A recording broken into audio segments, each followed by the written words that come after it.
Aesop's Fables. As you listen to the story, try reading along in your own book. When you hear this sound, turn the page. Introduction. The Mystery Writer. These stories were first told so long ago, no one knows who really wrote them. They may have been written by a man called Aesop, who lived in Greece thousands of years ago. No one knows much about Aesop either. He might have been a slave or a king. But everyone agrees the stories are great, and they all have one thing in common. What does this tell you? Every story is a fable. This means it has a moral or a lesson to be learned. See if you can guess the moral before the story ends.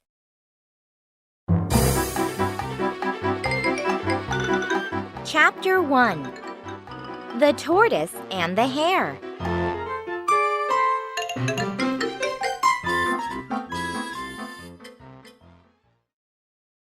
One day, the hare was boasting about how amazingly fast he could run. His friends just yawned. They'd heard it all before. The hare started to pick on the old tortoise.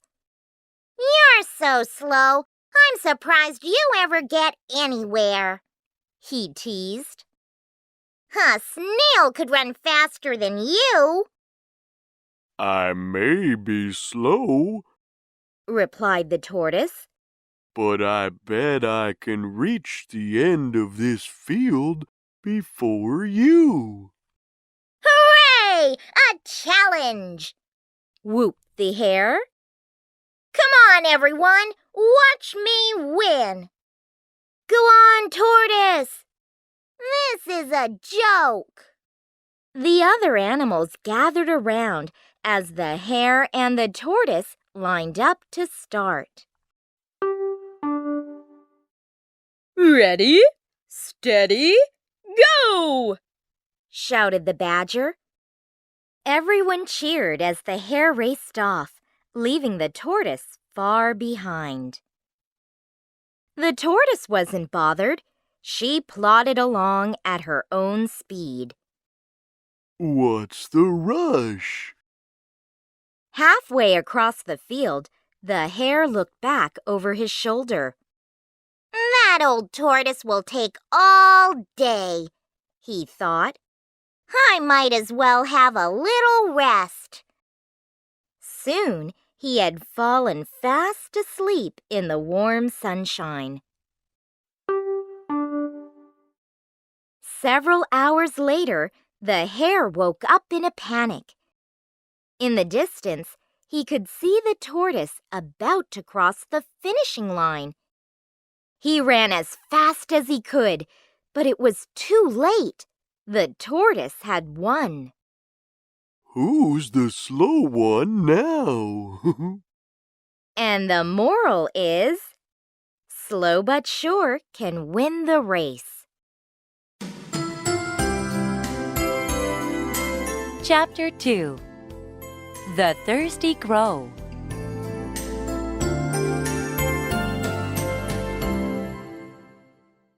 One hot summer, a thirsty crow was searching for something to drink. It hadn't rained for weeks, and he was beginning to give up hope. Then, in the distance, he spied a pot on someone's windowsill. He flew over to take a closer look. "Ah! Please, let there be some water inside." He could see water, but he couldn't reach it. Now, he felt even more thirsty. "Ah! How will I ever drink that? Maybe I could break the pot," he thought.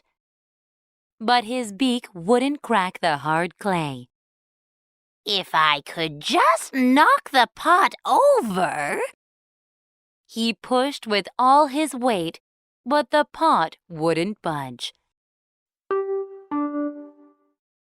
The crow felt very sorry for himself until he had an idea. He flew to a pile of pebbles, picked them up one by one, and dropped them into the pot.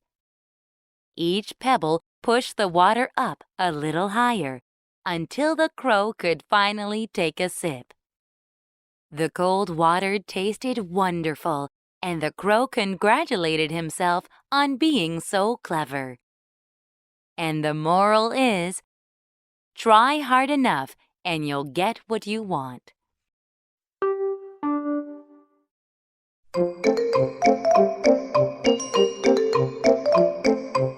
Chapter 3 The Ant and the Dove.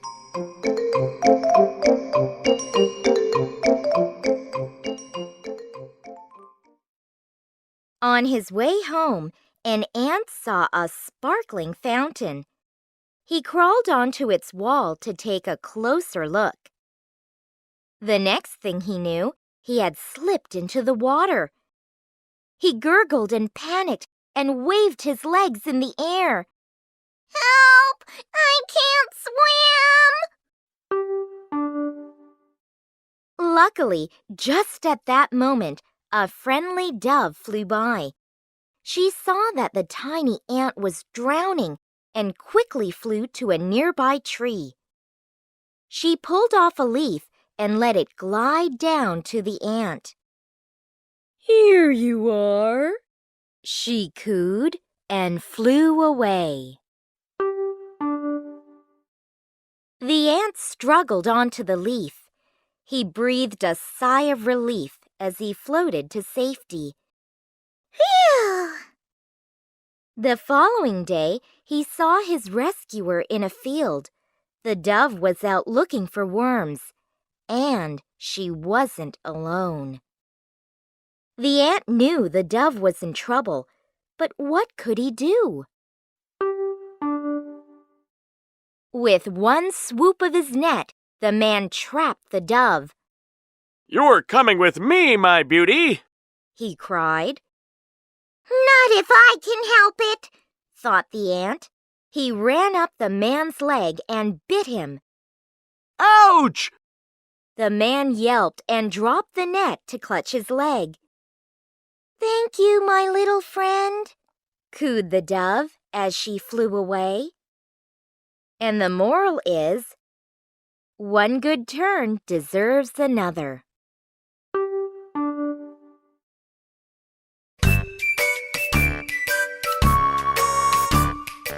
Chapter 4 The Fox and the Stork.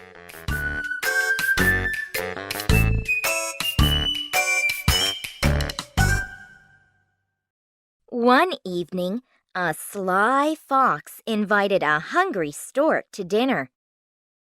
Make yourself at home while I serve our meal, said the fox. The stork sat down. Delicious, spicy smells wafted in from the kitchen. Here we are, said the fox, carrying 2 steaming bowls of fresh soup. This should be amusing. The fox greedily lapped up his soup and eyed the stork's bowl. The stork was having trouble. Her beak was too long to eat from the fox's shallow dish. Let me help you finish it off. She flew home in a bad mood, feeling very hungry. That cunning fox tricked me and ate my dinner too, she squawked and plotted how to get back at him. A week later, the stork invited the fox to dinner. Your soup was so delicious, she said. I thought I'd make some too. The stork poured the soup into 2 tall jars. She ate hers easily, but the fox hadn't a chance. His nose was far too short. I've been fooled by my own trick, he sighed. And the moral is, Play mean tricks on people, and they may play them back on you.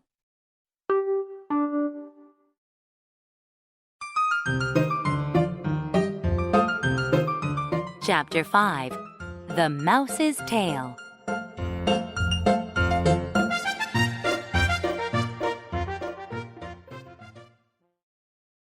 A little brown mouse lived happily under a hedge in the countryside.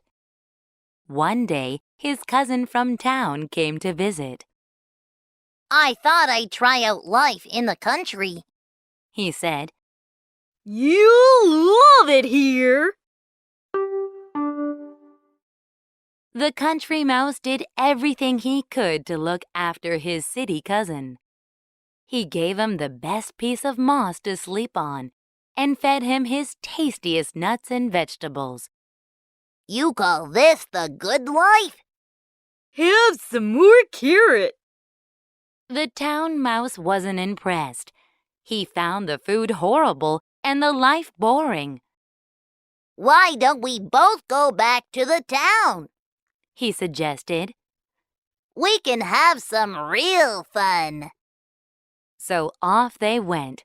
On the way, the town mouse told his cousin how they would dine like kings. As night fell, they arrived at a large townhouse.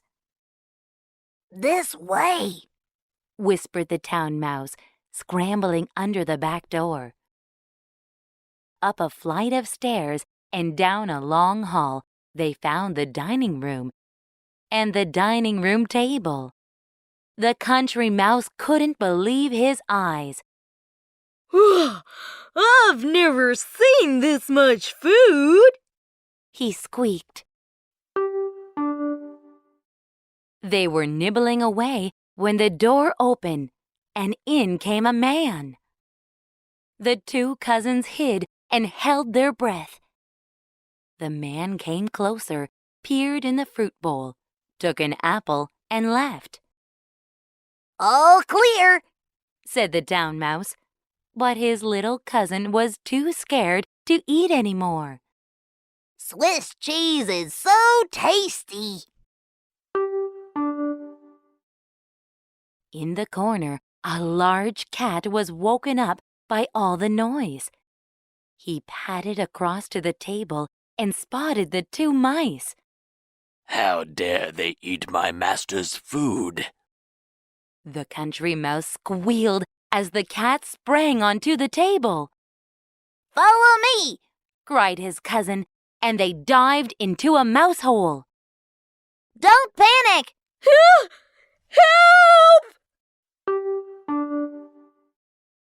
The country mouse was very frightened. This isn't my idea of fun. He sniffed. I'm sorry, cousin, but I'm going back to the peaceful countryside. He waved the town mouse goodbye and set off for his comfy little home under a hedge. Come back and visit soon. You must be joking. And the moral is, a simple, quiet life beats a rich, dangerous one.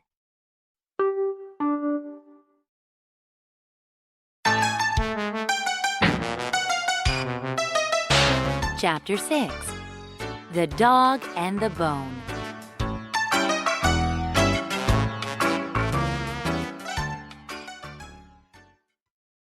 One day, a naughty dog stole a big, juicy bone from the butcher. He can't catch me.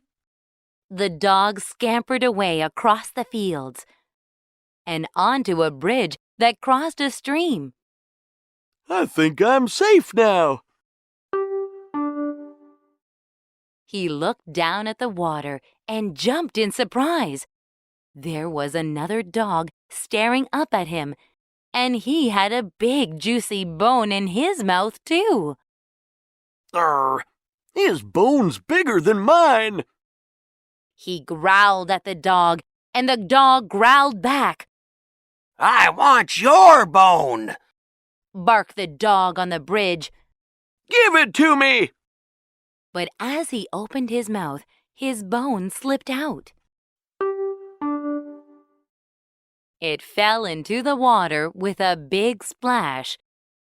When the ripples cleared, all the dog could see was himself. There had never been another dog, and now there was no bone either. I wish I hadn't been so greedy. And the moral is, be happy with what you have.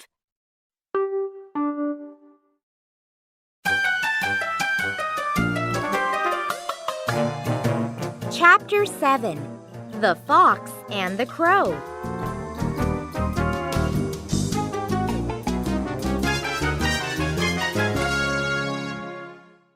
A fox was out for a stroll when he saw a crow perched up in a tree. The crow had stolen a lump of cheese. She was feeling very pleased with herself. I'd like that cheese for myself, thought the fox. He stopped under the tree and started to tell the crow how lovely she looked. Wow, I've never seen a bird as stunning as you. You have such pretty feathers. The crow believed every word. I suppose I am quite beautiful, she thought. I bet you have an amazing voice as well, continued the fox. I do, thought the crow, wanting to show off her voice. She opened her beak and gave a loud caw. Out dropped the cheese, straight into the fox's mouth. Yum. And the moral is, don't be fooled by flattery. Chapter 8. The Lion and the Mouse.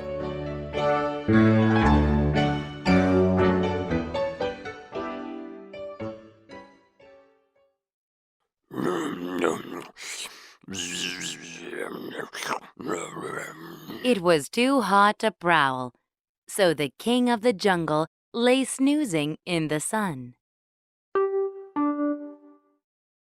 Ooh, sounds like thunder.